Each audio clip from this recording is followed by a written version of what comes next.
Orang Barat memang lebih cerdas dari orang Indonesia. Di sini masih banyak orang bodoh yang masih memakai produk Zionis. Palestina adalah lahan jihad fisabilillah. Jangan dukung produk untuk membunuh orang-orang Palestina. Produk-produk yang dijual di dunia ini, yang hasilnya diperbantukan pada agresi Zionis, maka fatwa keluar MUI sekarang, haram hukumnya bagi umat Islam untuk mengonsumsinya. Allahu Akbar. Dan saya ikut fatwa itu.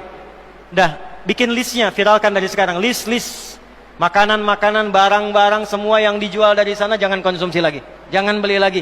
Itu tekanan yang terbaik untuk melahirkan kedamaian saat ini.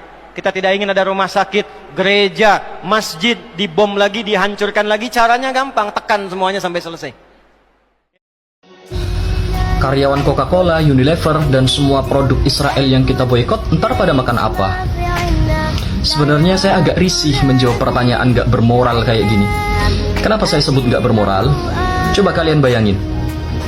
Di saat jutaan warga Palestina mati-matian bertahan hidup, kelaparan, kesakitan karena stok makanan dan obat-obatan habis, segala macam bantuan internasional untuk mereka dicegat, pasokan air listrik diputus, rumah sakit yang harusnya jadi tempat teraman menurut hukum internasional malah menewaskan ratusan warga sipil tak berdaya termasuk bayi, anak-anak, dan wanita. Mereka dihujani fosfor putih yang membakar kulit sampai tembus ke daging dan tulang, yang menurut hukum internasional jelas dilarang, sekaligus itu merupakan kejahatan perang. Anak-anak kecil mereka trauma mendalam, ketakutan tak terkira, kehilangan ayah ibunya, dan semua bentuk kekacauan massal serta kejahatan kemanusiaan yang telah berlangsung selama 70 tahun lebih. Jangankan mikir untuk makan minum, untuk tidur di rumah yang nyaman bersama keluarga, untuk sekedar bisa menjaga nyawa dari Zionis saja mereka all out mati-matian.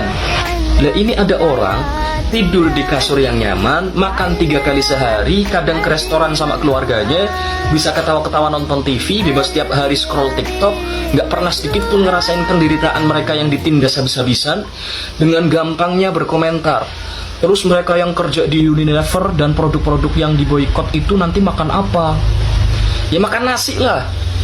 Mereka masih dikasih kebebasan buat cari rezeki dengan cara yang lain. Mereka nggak lagi diserang, nggak lagi dibombardir, nggak lagi dijajah. Mereka semua manusia yang bebas merdeka. Justru, saya ingin tanya balik ke mereka yang masih ngotot membela produk-produk Israel. Tanyakan sama mereka, apa kalian tega makan dari darah orang Palestina?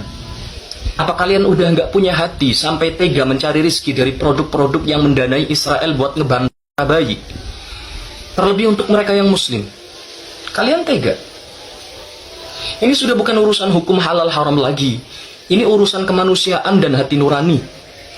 Ayo semua yang masih punya hati nurani, sebarkan video ini. Juga semua video tentang Palestina agar terus menjadi trending di TikTok dan semua platform media sosial. Ketahuilah, Israel mengeluarkan dana besar-besaran untuk menyebarkan berita bohong agar mendapat simpati dari warga dunia. Mereka bayar mahal para influencer, stasiun-stasiun TV internasional, BBC, dan lainnya. Mereka mencari dukungan dengan menyebar kebohongan di media. Maka kita yang masih berdiri di atas kemanusiaan, jangan sampai diam.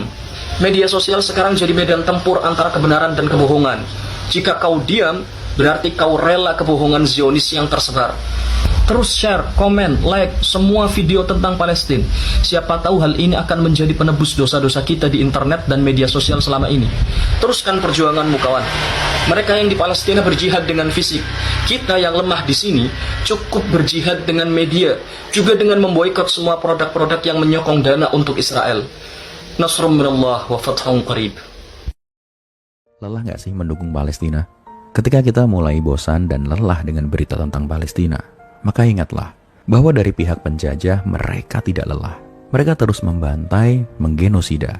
Belum lagi dari pihak munafik. Lisan mereka juga tidak lelah untuk selalu membuat hati kita ragu atas perjuangan saudara-saudara kita di sana.